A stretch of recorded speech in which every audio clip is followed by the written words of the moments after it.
Oh, George, it's working. We're live streaming on YouTube now. You can see it? Yeah, it says meeting is now streaming live on YouTube. Very good. It's Cool. technological progress. TFP, chugging away. Got a nice picture of Gaston right there. He's the centerpiece. I'm sorry about that. There's Joaquin. We can put him in the middle too. Right, good. Hey, Sam. Hey. All right. Hey, Sam. Kim, why don't you make yourself the, or I'll make you the host again, just so Okay, sounds good. the way I don't mess things up like I usually do. It's not gonna turn off your streaming, is it? No, I don't think it should. Okay, let's see what happens. Cool. All right.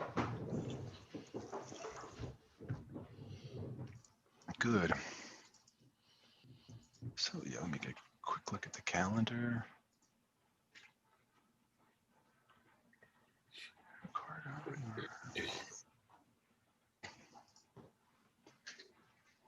All right, so we'll get started in about a minute, Ricardo. Let people are still logging on. Yeah, sure, no problem.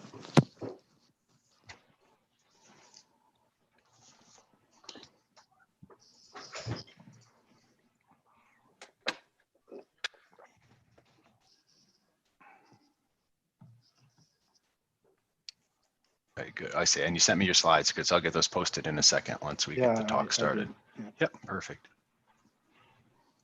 Okay, so thank you everybody for coming to this week's version of the talk. Welcome back after our little break. House rules, if you have a question, just go ahead and unmute yourself and jump in and ask it. Also, I see Gaston is here, so if you'd like to ask your question in the chat, Gaston can try to reply from there as well. Because sometimes I forget just how things look for the rest of the year. We have Ricardo today. Next week is the second day of the PhD workshop. So we'll have 3 presentations from PhD students next week, and then the week after that, the 17th, will be Monica Morlaco, who will be our last speaker of the year. We'll be taking the 24th and the 31st off, and probably a week or 2 in January as well. We're still sort of sorting out when we're going to reconvene, but George tells me that we'll continue this in the spring, whether I like it or not. And no, just kidding. Good. So we'll keep you posted through email when we're going to fire it back up again. And if you're interested in presenting or know a paper that you'd like to see presented, you can go to the website and submit your name. Okay, so Ricardo, go ahead and take it away. Great, thanks, Kim, and thanks to the organizers for the opportunity to present this paper. This is joint work with Axel Ferrier at Paris School of Economics and with Gaston, also at the board, and the usual disclaimer applies. So this paper is motivated by the fact that trade, through specialization, has important distributional consequences. This is a well-known fact that goes back to classical theories of trade, but that has become the center of attention in recent years with all the work on the China shock and how the big increase in imports from China have affected trade markets. For instance, the influential work by Otto Dorn-Hansen, Pearson Schott, and others basically have provided clear evidence of these uneven effects of trade. Now you can think of these distributional consequences as the result of differential intensities across firms, industries, or regions in terms of occupations or skills, right? So therefore, the effects of trade on workers will depend either on their particular characteristics, either in the industry where they work, the region where they work, the firms where they work, and also the skills, their skills. So for instance, in developed countries, increased openness has resulted in a relative negative impact on non-skilled workers in routine occupations. Now, sorry. So far, and more recently, the literature has focused on understanding the process of adjustment that workers undergo as a response to increasing trade. For instance, recent work has focused a lot on regional migration as a margin of adjustment, but also as switching industries or occupations. Now, what we want to do in this paper is take a take kind of a step back and think about a different margin of adjustment and think in terms of future generations of workers rather than current generations of workers. If you think about most of the literature, what they have been what it has focused on is on this adjustment process for current workers.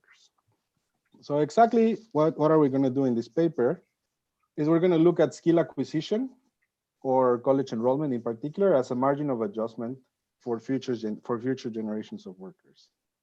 And in that regard, we have two big questions that we want to try to answer in this paper. The first one is, do trade shocks affect college decisions? I mean, there's a lot of theory that says that it should, and we know that this, you know, the distribution of factors of production is an endogenous object, but you know, we want to take a kind of a closer look at the data, in particular at microdata, and see if this is the case. And the second question is, what are the welfare consequences in the short and in the long run of you know, being able to adjust your skill acquisition decisions over time? And so more particularly what we do in order to answer these two questions is the paper has like basically two parts. In the first part, we're gonna provide evidence of the effects of trade shocks on college enrollment. And the way we're gonna do that is basically by taking the outer door enhancement shock and first think about changes in what we call labor market opportunities for people with different skill levels in every local labor market. And second, after looking at these changes in labor market opportunities, then we're gonna specifically look at changes in college enrollment decisions. Now, in the second part of the paper, what we do is we're gonna develop a dynamic trade model with heterogeneous households. And so here we're gonna borrow a lot of the structure from the macro literature, and we're gonna consider a Nayagari overlapping generation structure in which acquiring an education is costly. And we're going to consider a model with multiple regions, and the way in which trade works in the model is basically through Heterogeneity comparative advantage. And there's going to be costly switching across local labor markets. So this is kind of a big picture of the two parts of the paper. The first one is more like a data part, and the second one we're gonna propose a model to quantify, you know, the welfare consequences in the short and in the long run of the effects of trade cost on endogenous skill acquisition decisions. Okay, a preview of the results before I jump into the details. In terms of the evidence, we're gonna show you that, you know, these trade shocks are more detrimental for less educated workers. This is something that, you know, as I said before, we want to first focus on labor market opportunities. And this kind of gives us a sense that, you know, if you think about these new generations and if they look at this, if they think about these labor market opportunities as their prospects, they're going to adjust and make education decisions based on what's going on with these labor market opportunities. And then when we look at, in particular, at college enrollment, we find that younger cohorts actually respond by acquiring more education. But one of the key things is that, you know, we know that, in particular, if you think about college enrollment, going to college is costly. So it's an investment that you need to make in order to go to college. And we find that only those families in the higher part of the income distribution and wealth distribution are the ones that actually end up enrolling into college. In terms of the model, we find that, you know, in the short run, basically the mechanism is basically like in Stolper-Samuelson. There's going to be an increase in the wage premium that's going to increase college enrollment, but this is going to be basically only for the wealthy households who actually have, you know, are willing and have the resources to invest in education. And this is going to lead to uneven welfare gains across region sectors and the wealth distribution. Now, in the long run, all welfare gains, everyone's going to win basically, and there's going to be higher college enrollment. And we're gonna show you how important endogenous skill acquisition is. It actually plays a crucial role in dampening the initial effects, distributional effects of trade, right? So this is more like a long run effect. Okay, so if there are no questions so far, I can spend like 2 minutes in the literature review. There's a long list of papers that have worked on different things related to our paper. So first, of course, all the literature on trade shocks and labor market adjustment. Here in kind of this olive green color, I have the papers that I want to highlight. I would take some of their, some of either their strategy, their empirical strategy, or some of their modeling strategies, and we kind of use some of that for this paper. So in particular, we're going to use the ADH shock that all of you probably know very, very well in order to try to understand the effects on college enrollment. Now we also, this idea that we want to first look at labor market opportunities is related to this paper by Charles Hurst and Otto Windingo in the AER in 2016, who do a similar thing, a similar approach to try to understand college enrollment after the global financial crisis. Sorry, before the global financial crisis. And now, in terms of the empirics of the paper, our paper is most closely related to this paper by Andrew Greenland and his co-author Lopestri, who look at the effects of trade shocks on high school completion rates. And so there's one thing that makes looking at high school completion rates way, simpler than thinking about college enrollment. And that's the fact that usually people don't move before, during high school. But if you want to think about college enrollment, this is one of the big challenges that we have to face when we do our empirical analysis. And more generally speaking, this paper is very related to some of the new papers that here I label as heterogeneous agents, trade spatial macro models. That's a little bit too long, but anyways, I wanted to think of a way to call those. And, starting with the work of Mike Wall and his co-author, Spencer Leon, and now more work by other people that have tried to think about, the implications of, or the interactions between trade and the wealth distribution in different ways. Okay, I'm gonna jump straight into the empirical analysis now, if there are no more questions or no questions so far. Okay, so I'm gonna jump first into the evidence. This is a slide that's you've probably seen about 100 times, but it's just, we're gonna use the ADH shock. And we're basically gonna construct it exactly the same way they do it. And in the end, what we're gonna do is we're gonna look at how these shock affects college enrollment decisions across these 722 commuting zones over 2 waves, 1990 through 2000 and 2000 to 2007. Okay, exactly what are we gonna do? We're basically gonna consider regressions and specifications of this type, where we're gonna be interested in the coefficient beta.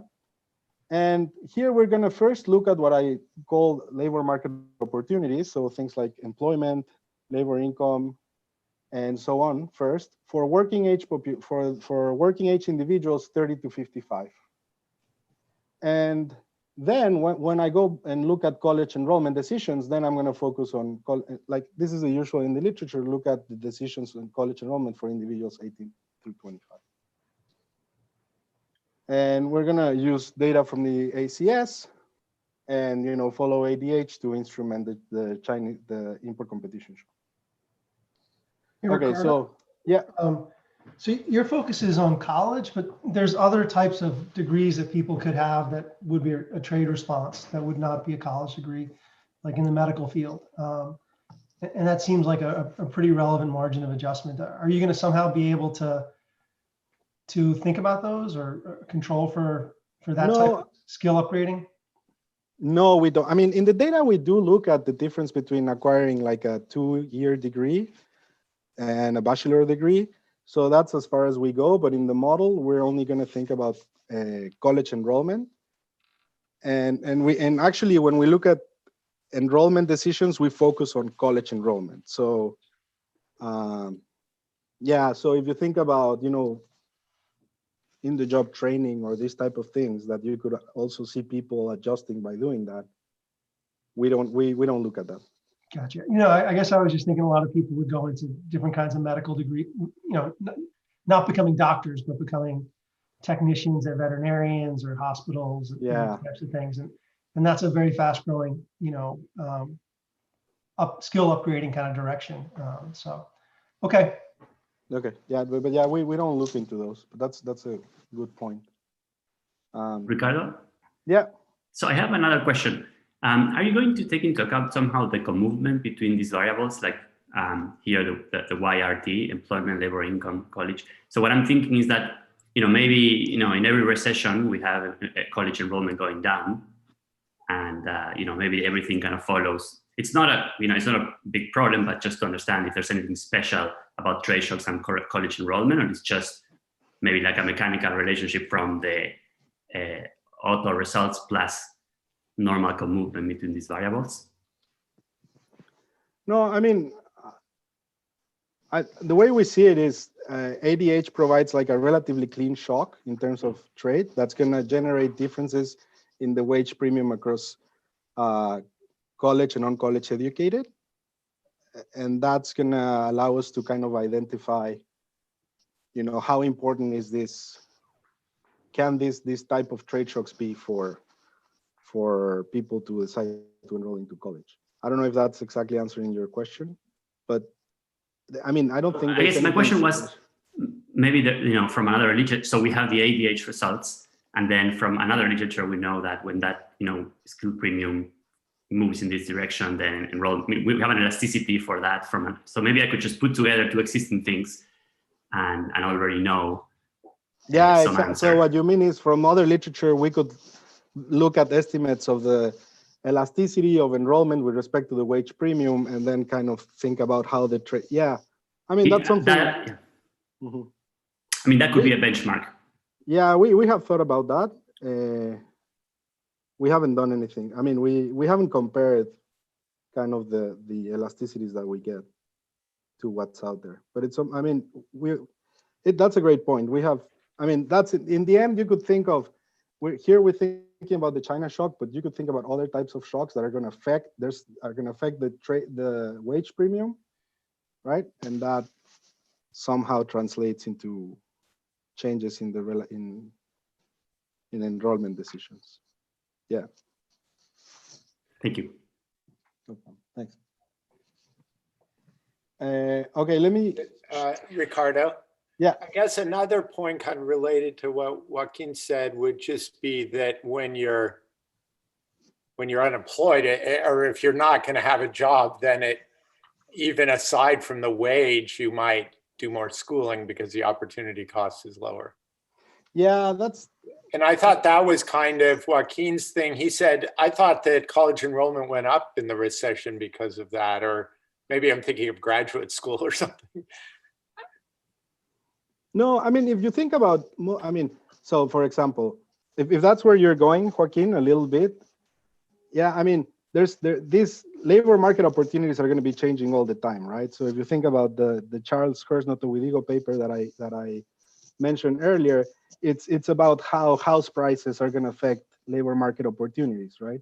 Or if you think about David Atkins' AER paper, it's the same. It's the expansion of maquiladoras in Mexico and how that affects labor market prospects for these kids. So here, kind of the idea is very similar. It's how is this shock affecting labor market prospects for these new generations? And I mean, and we're thinking about in the short run, there are a bunch of things that we don't have in the model, right? Like it could be because it's more about an unemployment thing and we're not looking at unemployment. So here in particular, we think mostly about the effect through the wage premium. Yeah. Okay. So in terms of labor market opportunities, what we look at first is what happens to income per capita in particular. So we can see here that if we look at the entire pool, and using the ADH, what you see is that the higher, the more exposed regions, or the regions that suffer a greater shock, are going to see a drop in in labor income when you look at everyone. Now, what we want to think about is how it affects this shock people across different education levels. So if you look at what happens to people with only a high school degree, then the effect is larger.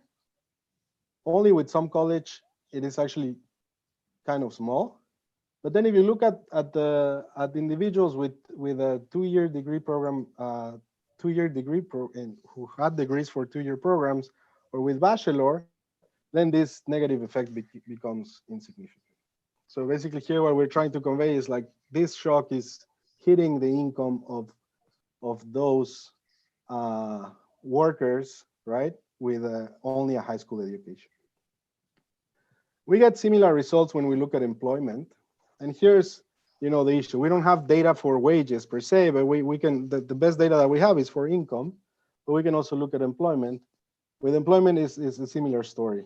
You see a negative effect to the regions that were more exposed to the China shock, but that negative effect is basically concentrated on those workers with only a high school degree or some college, while the effect on here it is significant, but the coefficients are much smaller.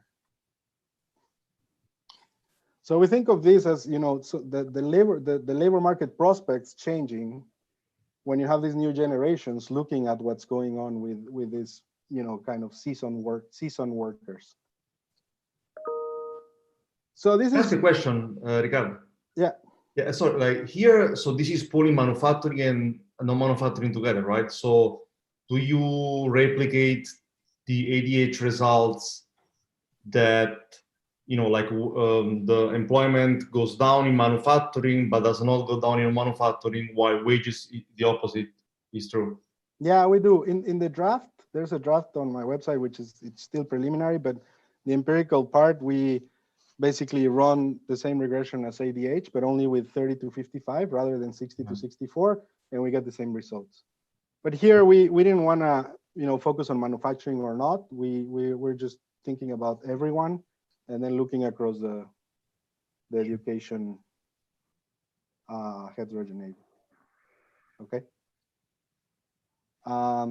So now, as I said before, what's the issue when we want to think about what's the effect on college enrollment? The issue is that a lot of people who enroll into college, a lot of kids who enroll into college move. And so we know the identification strategy in ADH only works whenever there's not a lot of people moving around. So in particular, there's some data that shows that about 50% of freshmen in colleges move to colleges that are about 100 miles away from their permanent home. And so here, what we have to do is, first, we're going to stick to the ACS data. And what we're going to do is we're going to link people to their last year commuting zone. And so we're going to basically construct like a measure of migration using the ACS. And that way we can link, we can look at people who are living in a different commuting zone after 10 years, but we're going to link them to the shock in their commuting, in the commuting zone when they were living the year before. And we're going to basically restrict our results to those people who enroll into the first year of college. So once you do that, then what we get is that you see an increase in enrollment for those kids in regions that were more exposed to the China shock. Now here we're doing the contemporaneous effect, but you could also think about, do the shock and then look at 1 year, one period ahead or one wave ahead, and the effect becomes even stronger. So there's some sort of delayed effect, which you would expect from, there are tons of kids who are not about to graduate and they're gonna basically enroll later on. So, okay, so this is as far as we can go with ACS data. But this already provides some clear evidence of this increase in enrollment.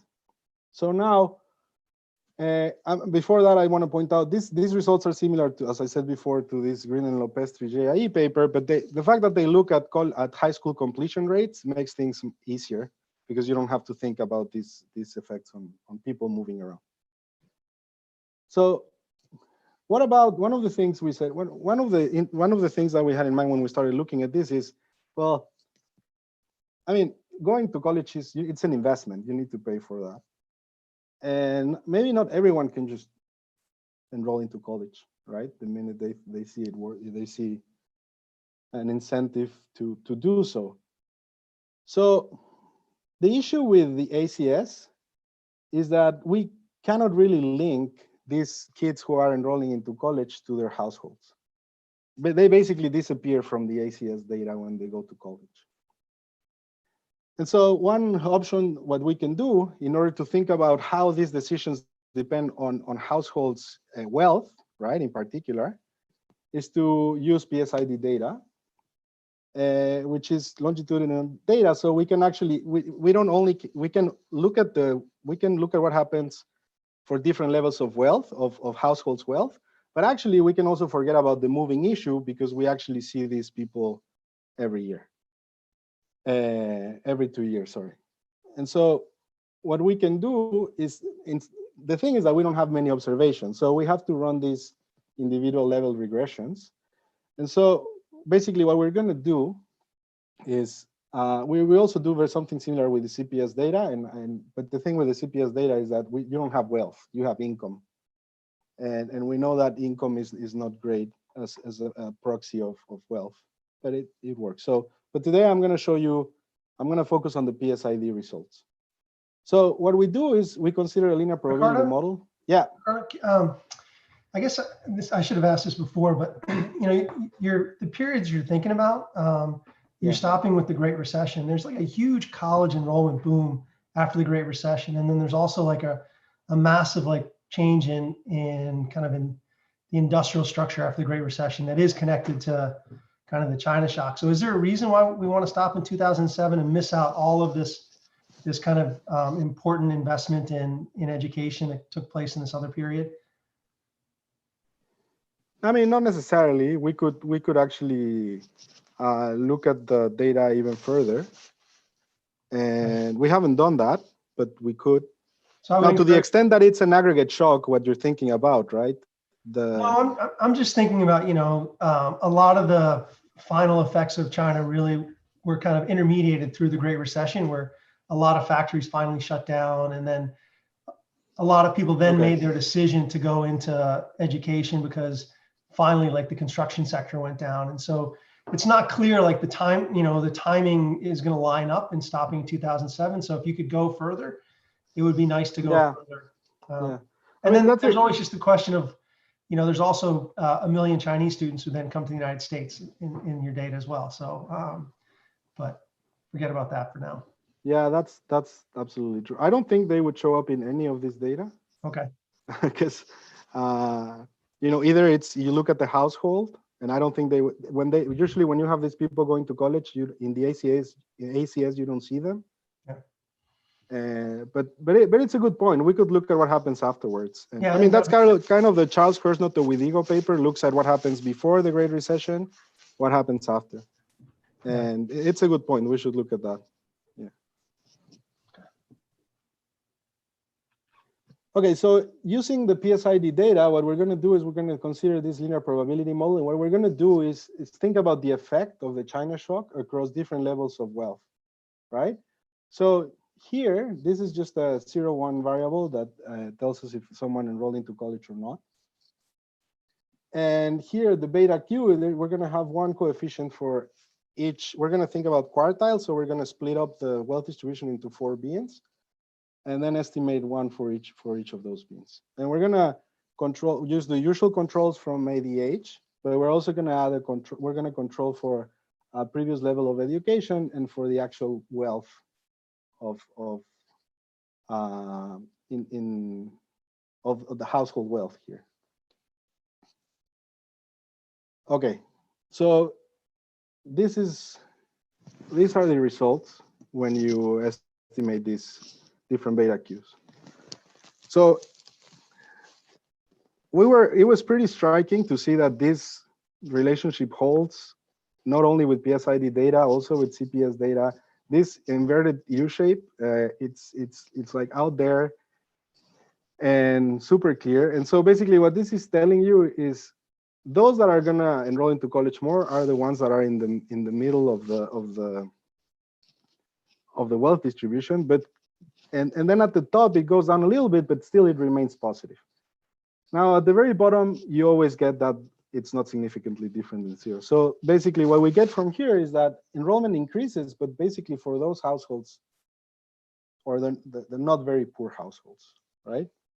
So if you look at the CPS data, for example, using income instead of wealth, I mean, it changes a little bit here, but you also get kind of this hump shape, right? And I'm gonna go back to this data later, but I mean, there are multiple issues with the CPS data, but with the PSID data, it's pretty clear. Okay, so basically, what are the main takeaways that we get from our empirical analysis is basically these trade shocks are detrimental to labor market opportunities for people without a college education. And basically we see that individuals 18 to 25 adjust by enrolling more into college. And interestingly, most enrollment increases come from top income households. I mean, this at least to me, you know, when you're taking the your first trade 101, and then you think about Stopper Samuelson, and then you say, well, I mean, this is in the short run. Eventually, in the long run, you know, there can be some adjustment. People there's gonna be a change in the distribution of factors of production. If you think about skilled and unskilled workers, I mean, it was pretty striking to me that, you know, not everyone can go and acquire an education, enroll into college, acquire an education. So basically, there are some. This is a costly investment, and not everybody can make it. So based on these observations, what we want to do now is propose a model that we're going to use to quantify the short run and long run welfare consequences of this margin of adjustment, specifically for the new generations of workers. And so the model is basically going to be a small open economy with multiple regions that are going to be trading goods and assets within and across borders. And so in terms of technologies, it's going to be plain vanilla trade model, Armington trade model. So there are going to be two sectors. We're going to only think about like services and manufacturing. And they're producing these intermediate goods that are tradable and that are produced with two types of workers, college workers and non-college workers. And then these are aggregated up into this final good, non-tradable good that it uses some of these domestic intermediates and some of these imported intermediates and some domestic intermediates from every other region. Now that's plain vanilla, you know, Armington model with multiple small open economy with multiple regions. Now, here's where things are a little bit different. So we're going to think about households and workers. There's going to be a continuum of them who live for a finite amount of time. And we're going to think of them as, you know, making decisions at different stages. So there's an education stage, and we're going to think about this as a one-time decision at age 1. So this is, here we're restricting our attention to these college decisions, and we think that you know, basically older people don't enroll into college once they're too old. It is true that they go back to other types of training, you know, programs and stuff like that in order to think about skill upgrading. In this case, we're going to focus basically on college enrollment. And so there's going to be a preference shock that's going to help us understand, I mean, to smooth this education decision at age 1. They're going to be basically, we're going to define a sector region as a local labor market, and there are also going to be these preference shocks and moving costs to switch across these local labor markets. And now there's going to be basically the generation's parents are going to be able to transfer resources to their kids when they're born. So this is going to generate some bequest motive, and this is going to happen. This doesn't happen with when the workers retire, but rather when they are, you know, when their kids. It happens before that, when their kids enroll into college. And there's going to be this idiosyncratic labor risk that it's going to generate basically some heterogeneity across workers' income, and they have the ability to save in bonds with a return R star. Okay, so going into the details of the model. So the technology, we're gonna think about this, CS technology for the intermediate input in each sector. And here, so basically it uses some college workers and it uses some workers without a college degree. And there's and the CRI is basically the Higgs neutral productivity for this sector. So here, the key assumption is going to be basically that, well, one of them is that college and non-college workers are substitutes, and we're going to use the estimates from existing literature, which provide this sigma greater than 1. And the other key assumption is that services are more intensive in college workers than manufacturing. There's evidence out there, and actually, at this level of aggregation, if we're using our data, we do get that that services are more intensive in college workers than manufacturing. And so here, in this sense, we're going to basically think about the usual Stopper-Samuelson force that's going to generate the changes in the weight. Now, going to the final good, as I said before, there's going to be an Armington aggregator that's going to aggregate these imported intermediates, but also domestically produced intermediates. And so the way we're doing this is we're doing like a 2-tier Armington aggregator. For the upper tier, we're aggregating across a domestic bundle of these intermediates and foreign intermediates. And then the lower level, it's just an aggregate, also an Armington aggregation across the intermediates from every other region, from every region. So this is the problem of the profit maximizing problem of the firm. And as usual, we're going to assume perfect competition and so on. So we're going to get that, all firms are going to be pricing at marginal cost and so on. And the way we're going to think of trade, an increase in imports from the rest of the world or for the US is by considering a shock to the iceberg trade cost for importing the foreign intermediates. So that's the trade part. It's pretty straightforward. So let me go to the households now. As I said before, we're going to think about a dynastic framework with 3 stages: pre-education, education, and working. So let me start by the final stage, which is the working stage. So here, what the worker is solving is a pretty straightforward dynamic programming problem. And so it's going to maximize utility by choosing consumption and savings. And basically, after they make this decision, then they're going to get this preference shock, which is in the spirit of CDP or ACM. It's basically what's going to determine reallocation across local labor markets. So here, the key departure from basically from say ACM or CDP is just that there's a consumption savings decision, right? So workers can save, and therefore consumption doesn't have to be equal to income in every period. And the budget constraint is pretty straightforward. So the expenditure on consumption plus whatever they decide to save has to be less than their labor income. So here, the wage for the education level E and in labor market L, X is the realization of is the idiosyncratic productivity of this worker, and basically the return on their wealth. And now they're going to be subject to these borrowing constraints, as usual in the incomplete market heterogeneous agents models. Now here, notice that education E is fixed. Once they are in the working stage, E, the level of education that they have, is going to be the same today and tomorrow. Okay. Now let me go one stage before, to the education stage.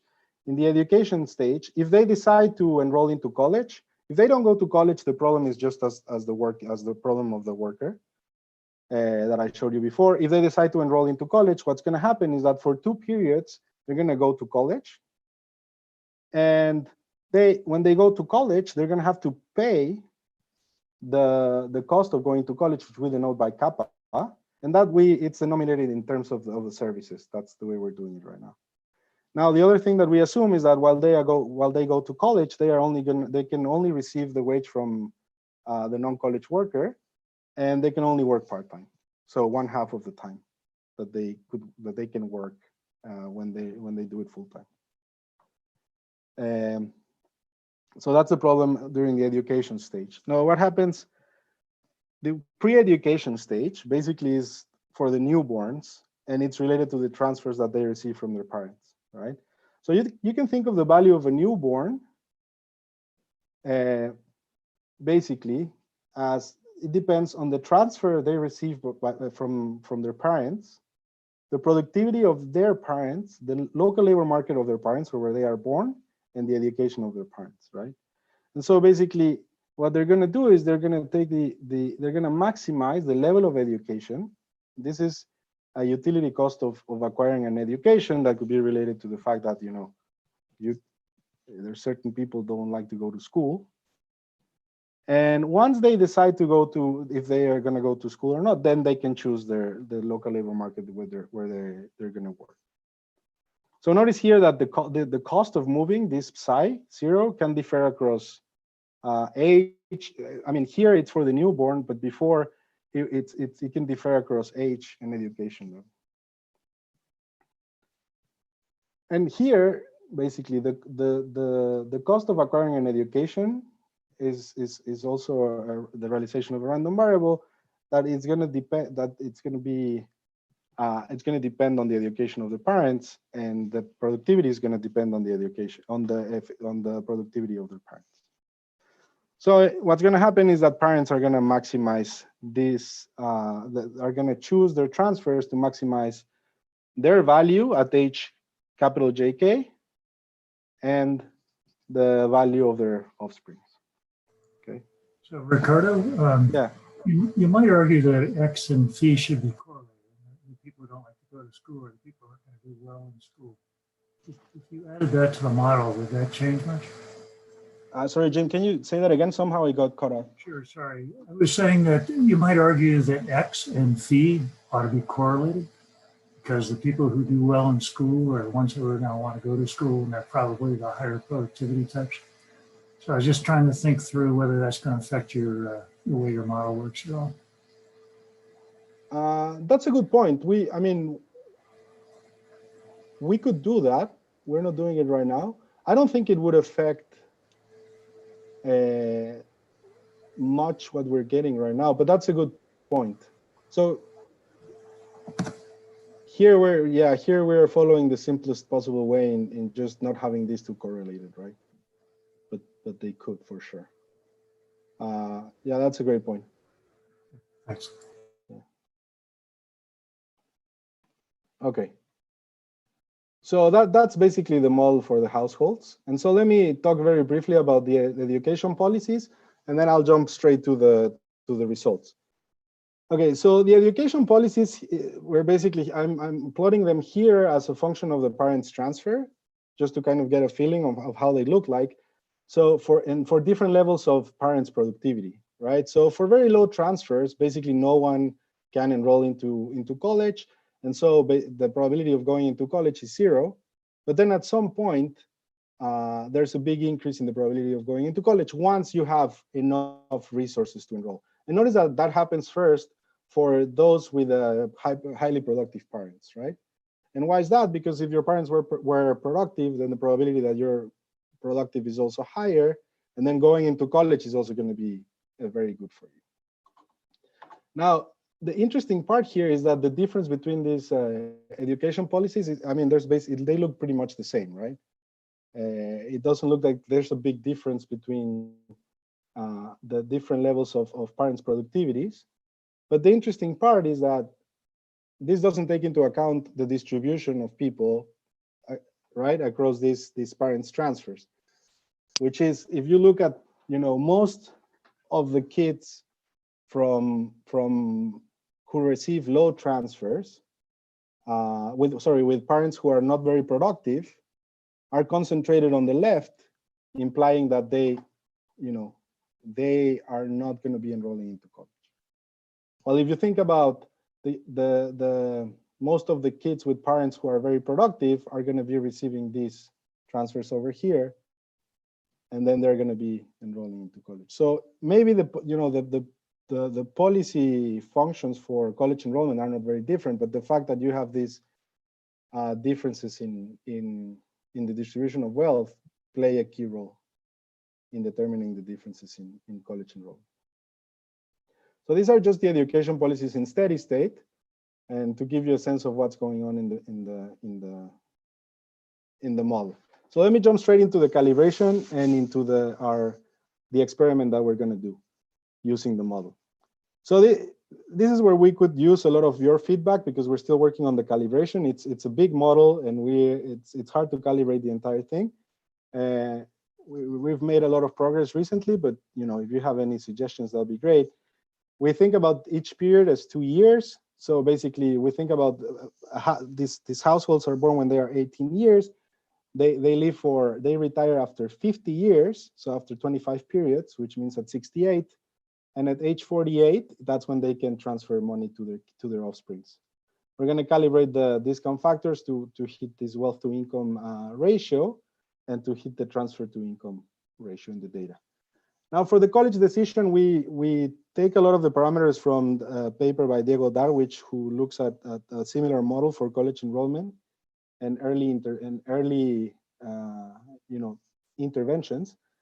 And so we calibrate the kappa to hit basically college enrollment of about 36% of workers. So there's about like 36% of all workers have a college education, and we're going to choose the distribution of this psi.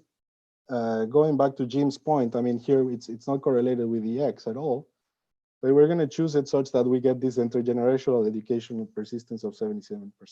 So if your parents went to college, there's 77% that you're going to go to college.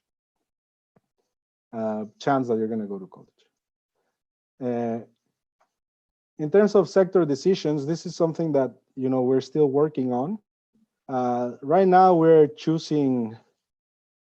We basically chose the raw to get the variance of the shock to get like a 97% persistence across sectors in sectoral movement, and then we changed the costs to get almost no moving across regions. But this is something that we're still working on. And then in terms of the consumption bundle, final consumption bundle is the CS aggregator, plain and simple. So these parameters are the same for all regions. And then what we're going to do is calibrate the 3 regions. We have we're basically going to do this using data we're going to split the US into three regions: West, Midwest, and Northeast. And basically what you get looking at the data is that the West is the low exposed in terms of the labor share in manufacturing is smaller than in the Midwest, which has the highest people working in manufacturing, and the Northeast, which is kind of the mid-exposed region. And then we're going to choose these Z's and gammas to basically match the shares of workers across these regions. And for the domestic trade costs, we use data from the commodity flow survey from 1993 to just get basically what each region is consuming from the other region. Okay, so the main exercise, we're going to do a one-time shock.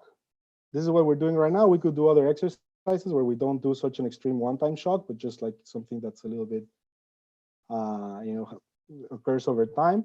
But we're going to hit we're going to decrease the trade costs in manufacturing and services, such that we go from a steady state, which we call the closed economy, which we calibrate to 1990, to a new steady state in which the home bias in both sectors are what's in the data. So basically, if you look at home bias in 1990 in the US in services is 98%.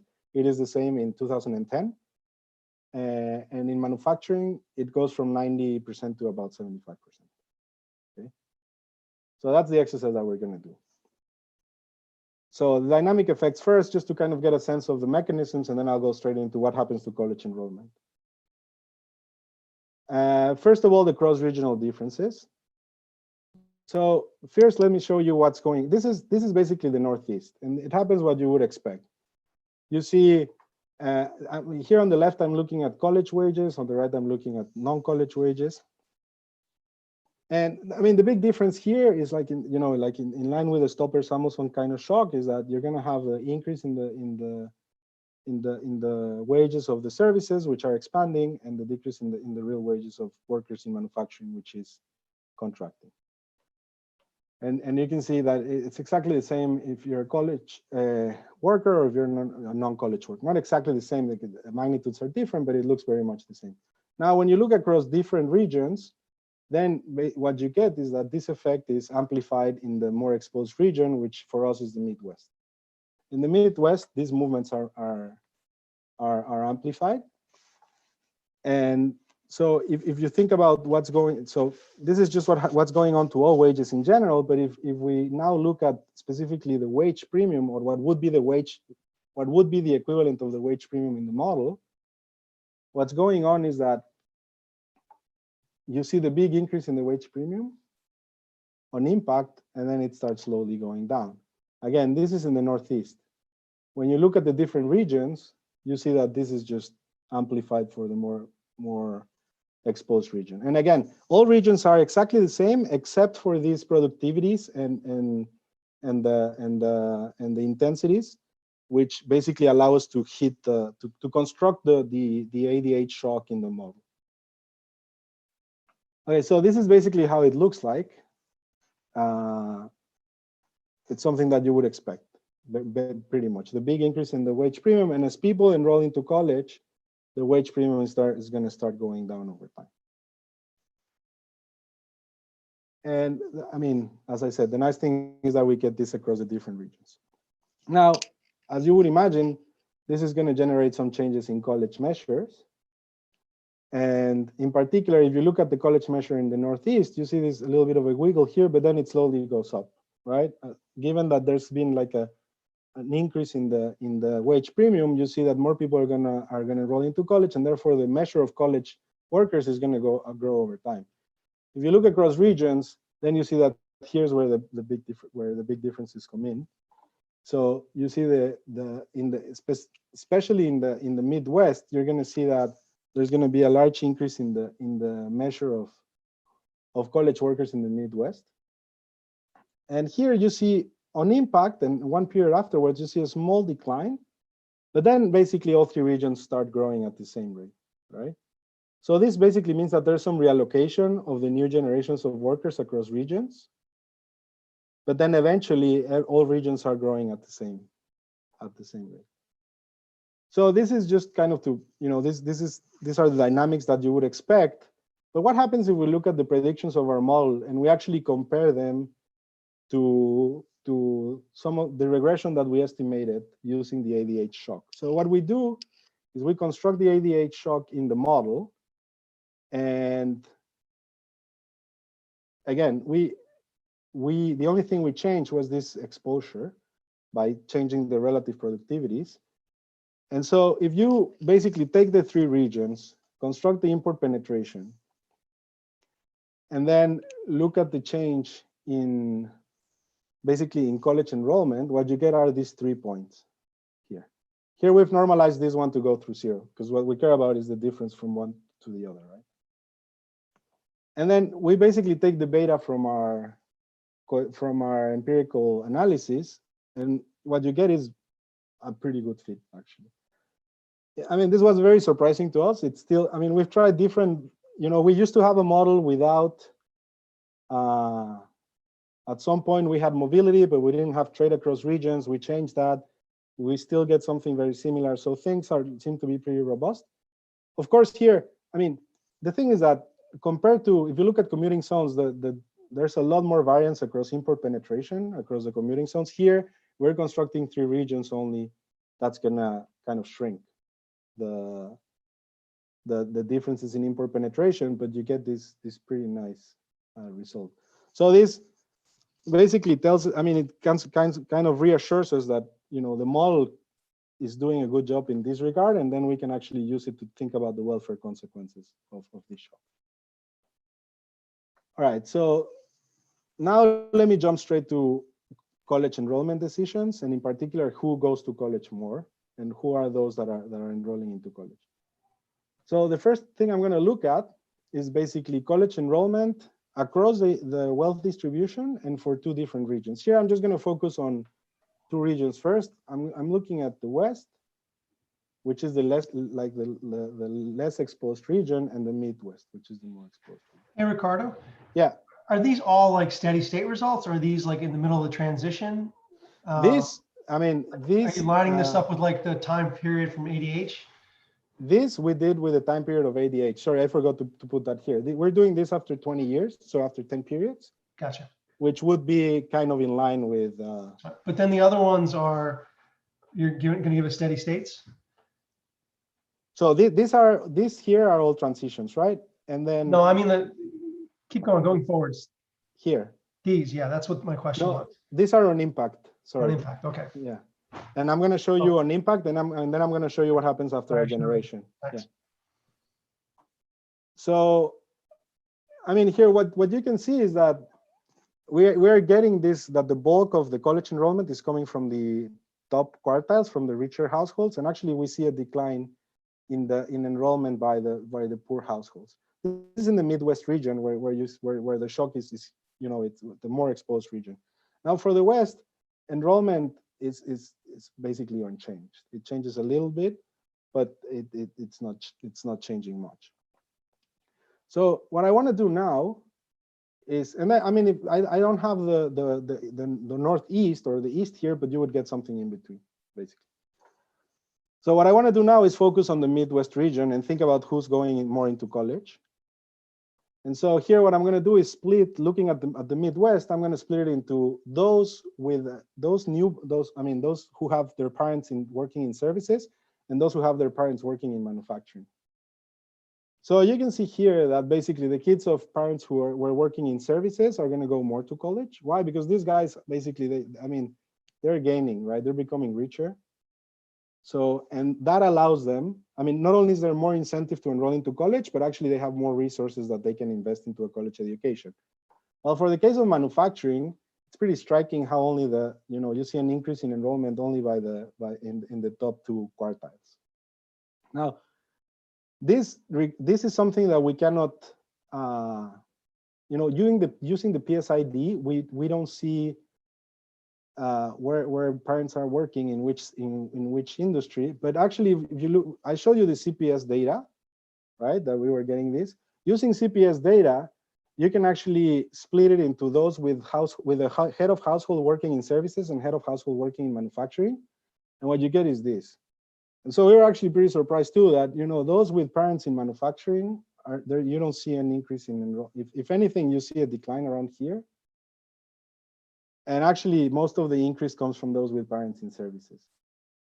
So I mean, this is also pretty close. I mean, the model is in line with this data fact in the data. So let me go back to the predictions of the model. Now, this is, as George was asking, this is on impact. So now I'm going to show you what happens after a generation. So after a generation, basically things start getting, back to normal, and eventually, this shock is going to dissipate over time, and eventually you're going to get back to. And what's more interesting is that after a generation, the poorer ones are the ones that are going more to college, right? So you can think of this as a, in terms of maybe this is on impact. The shock generates a lot of inequality in terms of college enrollment, but then over time, it seems that the poor ones can recover and actually enroll into college and enjoy those benefits from the increase in the wage premium. So this is very much related to transfers. Here I'm the same graph, but plotting, instead of college enrollment, I'm plotting the transfers that these kids receive from their parents. Basically what's going on is those with parents in manufacturing, they cannot make the transfer. There's a big drop, not a big drop, but a drop in college enrollment, while in services there's an increase. And again, after a generation, you see how this changes quite a bit. Okay, that's for who goes to college. I want to go straight into the welfare consequences. And this is, again, if I look at the West and the Midwest, everybody wins on impact. If you look at everyone, right? But if you actually start looking, closer at things, and then you split them up into those with a college education, not college education, across different sectors, you see that on impact, basically everyone in manufacturing is losing, right? I mean, again, in line with this expenditure switching from manufacturing produced at home to manufacturing produced abroad. But and in services, there's a big win in the Midwest. In the non-exposed regions, things are much flatter. You see that the guys who win the most are actually the poor ones, right? Given that, I mean, that's because we have like a curvature in the utility. So if you're not consuming a lot, if you increase consumption by a little bit, you see your marginal utility of consumption is very high. So you're going to gain a lot from that increase. But that's only if you're in services. If you're in manufacturing, you actually lose. The poor ones lose a lot. So if you were poor working in manufacturing, this is a really bad shock for you on impact. Now focusing only on the Midwest again, and I want to show you what happens after a generation. After a generation, basically everybody wins. It doesn't matter where you were working or what your education level was, right? And that's because over time things are adjusting. Not only, I mean, one key margin is education, but people are also adjusting across sectors, right? So this is in terms of welfare. Okay, so the last part, because I'm already 1 minute over, but I have like one thing to show you. So how can we? This is a difficult part of the paper. How can you actually kind of isolate the endogenous education decision to try to evaluate how important it is for welfare? It's hard. So I mean, here I'm gonna just mention something. We're solving the full model with all the regions. When here we're gonna solve a fixed education model. We have a bug in our code, so we had our old codes with it's an island model. So I'm gonna show you. I mean, but the predictions are very similar. What matters here is the difference between having a fixed education or not. So the way we're going to do this is we're going to compare our endogenous education model with a model in which the education is inherited from parents. Okay, so and it's going to be constant over time. So if so it's like 100% persistence in your parents' education level. So the first thing that you would expect is, of course, you're going to see there's going to be the increase in the college premium, right? In the endogenous education, you see a larger drop than in the non-college education, right? So this drop here is all because of reallocation of workers across sectors. And this one has to do with the college enrollment. Okay. So let's think about the difference in welfare consequences. In the endogenous education model, you see that, on impact, there's a big difference between those with a college degree and those without a college degree. That eventually kind of disappears, it dampens. Now in the fixed education model, that doesn't happen. So this difference is very persistent. Actually, it almost doesn't change at all. So, this education decision helps a lot to kind of shrink these differences over time. Now, this is looking at everyone, absolutely all generations of workers, right? And you can see here that on impact, this basically the way education works is that it allows you to shrink this distribution of consequences in the long run, but not in the short run. But now if we actually focus, this is the same graph, but instead of for the entire population, just for the newborns. For the newborns, it is key on impact, or if not key, the endogenous education acquisition margin implies that on impact, this distributional consequence is much smaller than in the fixed education model, right? So again, in the long run, this is going to get closed here, basically all of it. but also an impact. You're allowing these newborns to adjust, and that's gonna basically, dampen the distributional consequences. So this is basically what we have so far. We still, we're basically trying to think about, now that we have this, I think this is a great model to think about policy proposals and think about what you can do.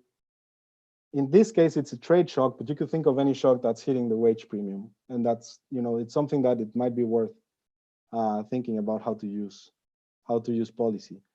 But the main takeaways is that, we have these big differences in the short run. Eventually they dissipate. Even though in the short run there are large uneven gains and losses driven by region and sector, in the long run, basically the endogenous skill acquisition plays a key role. And to conclude, because I'm already 5 minutes over time, I don't want to go over the evidence, which I already showed you, but instead I want to talk a little bit about the next steps. We're still working on the calibration. We're improving it, slowly, but making progress. We need to fix this bug in the multi-region fixed education model to make the comparisons that I showed you, but for the full model. And then, as I was mentioning before, some policy exercises would be nice to think of. If you're going to think of college subsidies, these type of things, how much would they affect welfare in the short and in the long run? And yeah, that's it. Thank you very much, and sorry for the extra 5 minutes. That's okay. Okay, so we will open up for questions. If you've got a question or comment, you can just unmute and jump in. One quick question. Lucas Drost here. Let me see if I can. So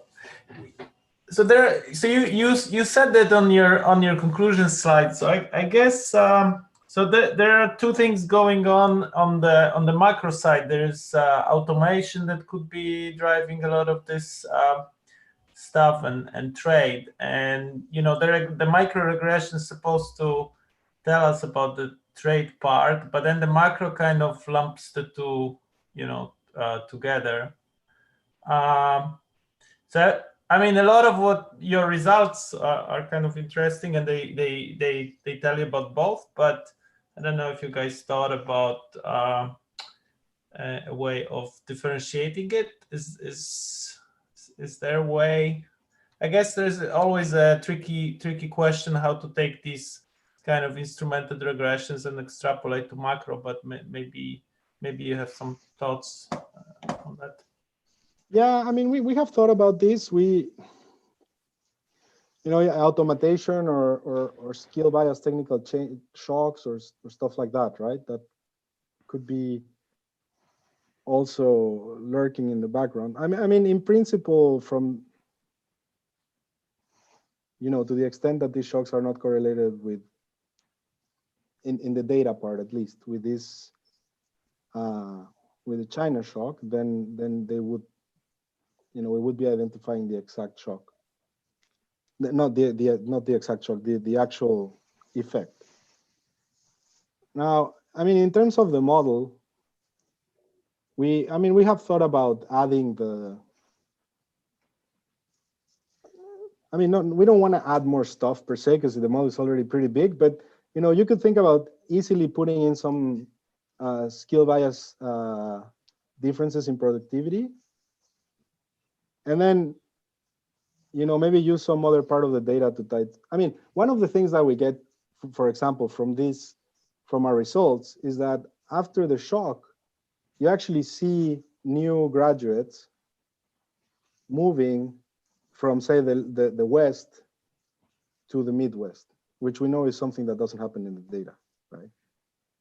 So maybe using that other data, we could think about what are the other shocks that are going on during this period. I don't know if this kind of answers your question. I was almost thinking is like you have on one extreme you have this kind of on this trade narrative, then you have Acemoglu Restrepo, you have very similar Bartik kind of regressions on automation, and in some sense in your model they're gonna have very similar effects, and then when you go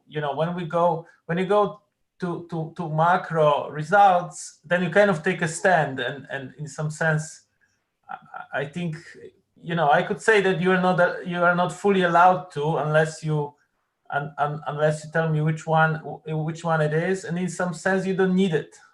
So maybe having both, or maybe having a way of abstracting from kind of going for trade right away, I would say that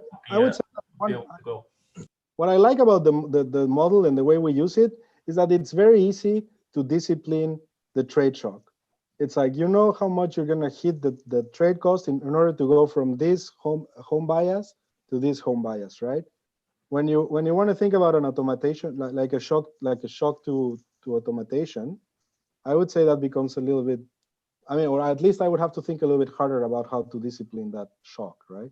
You would need probably to see something in prices or relative prices or something like that, right? Decline in the share of maybe manufacturing. That these kind of things would be. Yeah, exactly. But again, the decline in say suppose you look at the share of workers in manufacturing, the decline could come because of exactly automation, but also trade, but also even sector specific technical change, right?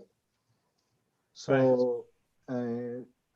I guess here using the trade shock, it kind of gives you this, I would say, kind of clear statistic that changes because of trade. But I see your point. Take a look at if I can jump in and just wrap this point. I just saw a presentation by Restrepo. They have some new paper with Acemoglu also. He didn't have a paper; it was just slides. So, but you may want to check it. It was kind of getting at that precisely, like how and he was basically saying, well, it could be trade, could be automation, but they were kind of quantifying both in the context of manufacturing sector. So maybe you could use something like this. I'm just throwing a thought. No, that's great. Thank you. I'll look into that. Thank you. Ricardo, why do people move? You said people, college educated, move from the West to the Midwest in your model. Why is that? Because you have the largest,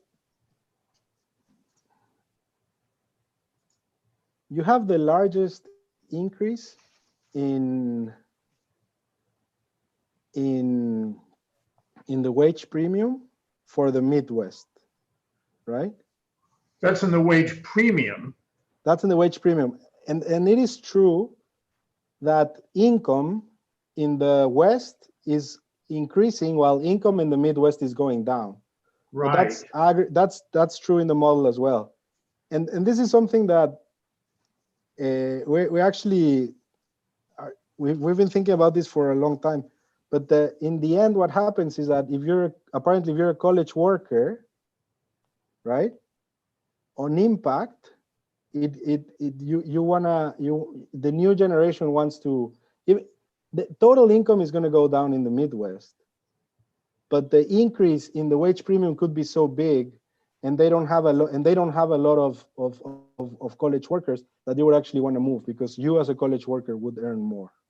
Yeah. So what in the model is just preventing people from all moving to the East and West? It is very counterintuitive. And I could see why the wage premium would go up, but I would think wages in general would go down. In the West. In the Midwest. In the Midwest, everybody, sorry. Relative to the West. Yeah, this is, you're going to one of the key issues that we were discussing a lot over the last couple of days. And something that we didn't look into is it might be a lot of selection, because you also have the heterogeneity in productivity. And that's something that, again, we haven't looked into this, but that's where we wanted to go next. Kind of understand, because you have the whole sector, region, education part, but you also have the heterogeneity in productivity, in your labor productivity. So, but this is something that we're still trying to fully understand. Because it only happens on impact, right? And then as I showed you here, that moving only happens, right? So on impact, this is basically like a specific factors model on impact, except for the new generations of workers. Yeah, so I kind of missed the mobility assumptions. I'm just not understanding why the Midwest doesn't depopulate.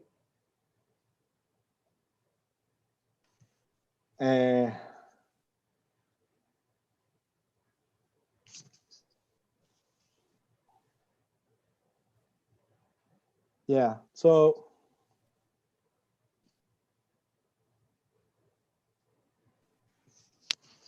one other thing in this model that we are still,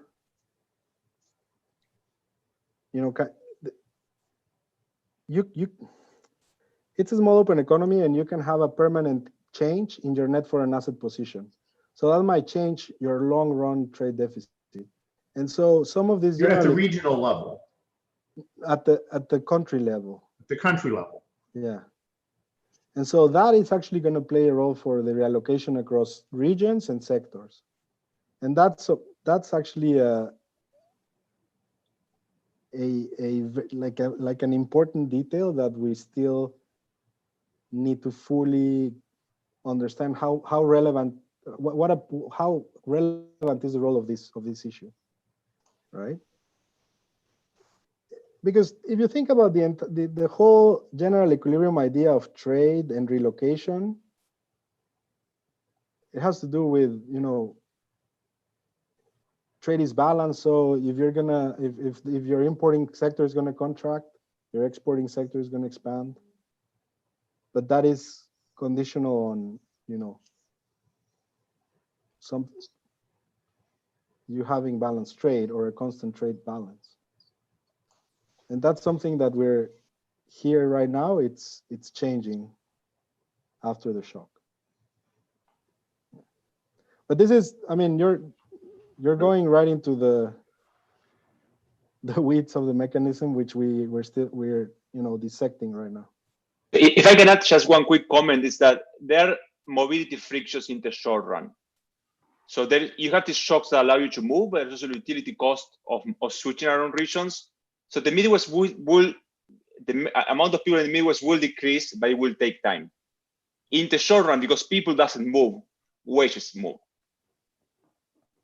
So that's where you have this like big shock on the wage premium, and then college people will eventually move to the Midwest. That's why I think Ricardo says is a little counterfactual, but we have these frictions to mobility in the short run.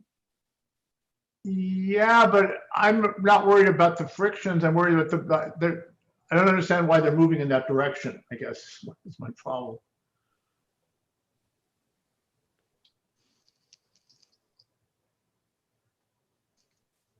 Yeah.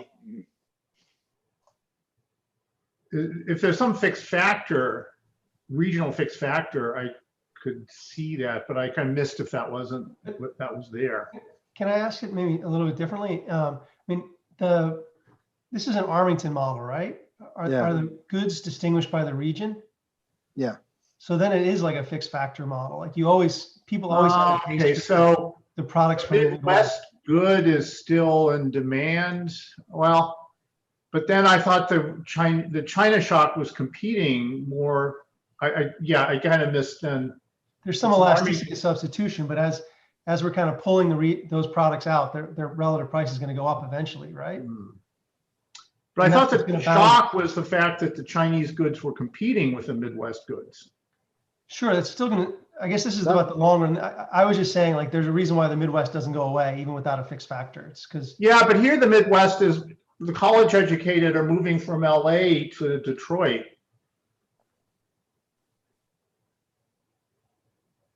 Well, the Midwest has a comparative advantage in services, right? Did you do that? The Midwest in services?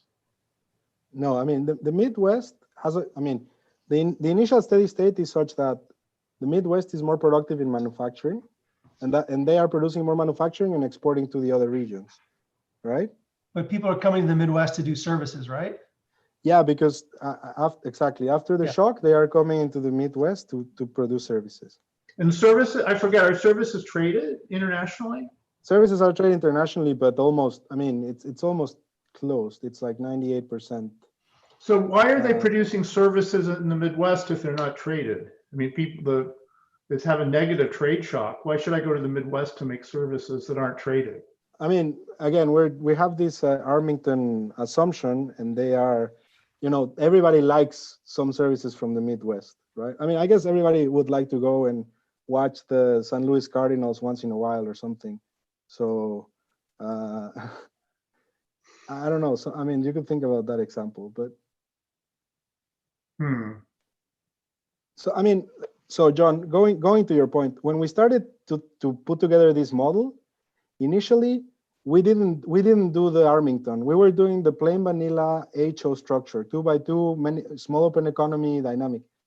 We know that the big issue with that is that when you have dynamics, you can easily go outside the cone of diversification, and then you get all this. Sure, no, that's fine, but I'm still not getting. I mean, I'm not objecting to Armington. I'm just not getting the full story. Why somehow this China shock on imports and manufacturers is hauling college educated to the Midwest?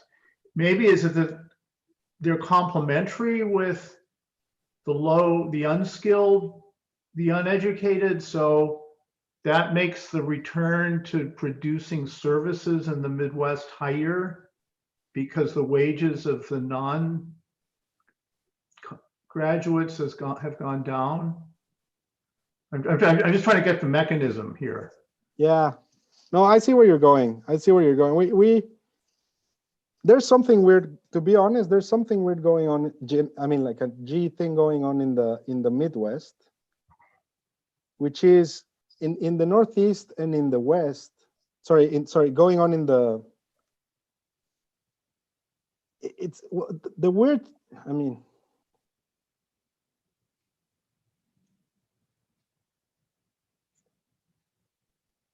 I would think this more as the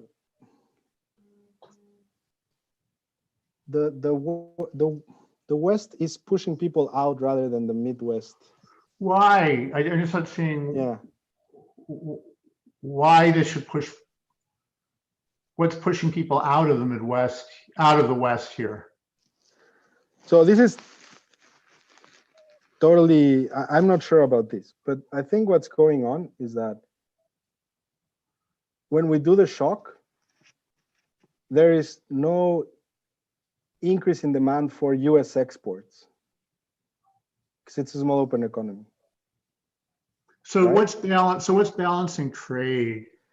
I mean, it's given that it's a small open economy, trade is not balanced. And so the thing Wait. That doesn't, sorry, I'm not following that.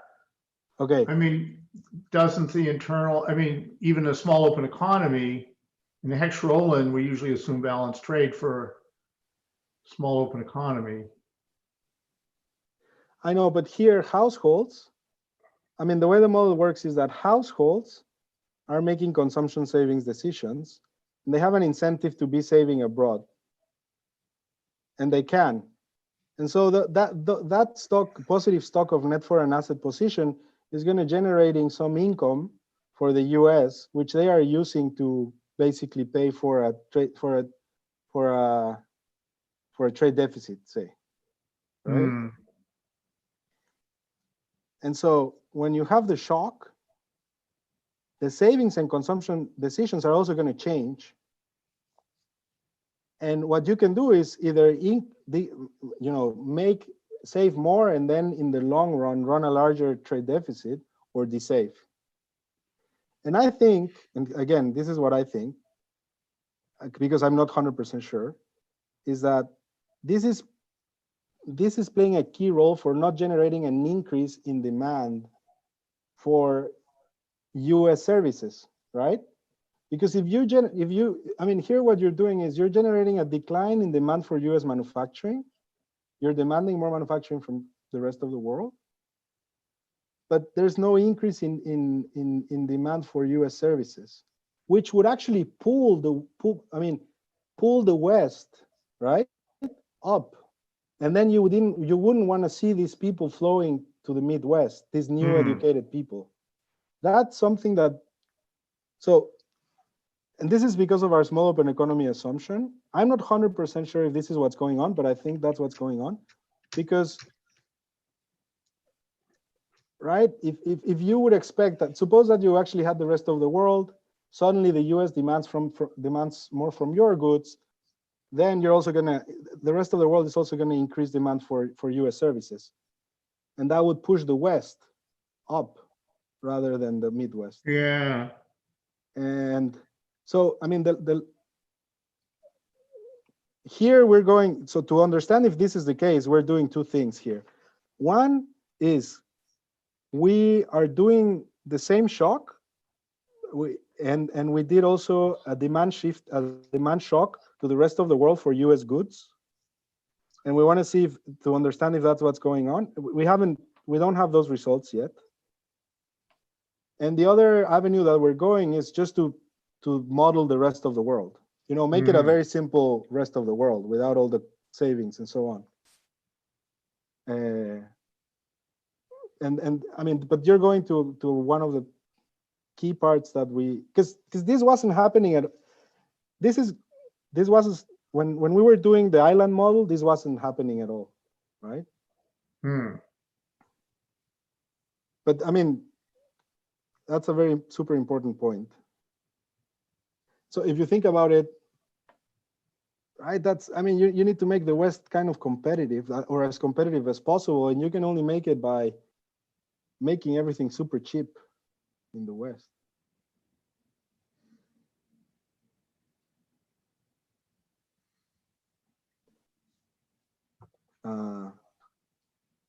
Yeah, I mean, I don't know if that provided some additional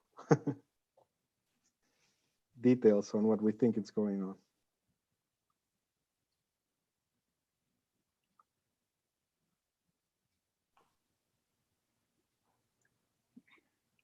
Yeah, it might be nice to just work out like a 2-region, one rest of the world version of your model that actually kind of closes it the way we normally would close the model, to sort of see what's going on.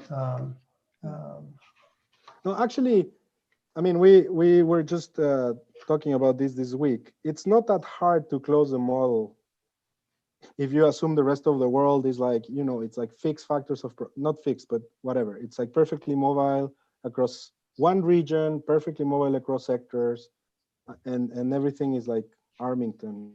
It's relatively easy to close it. Yeah.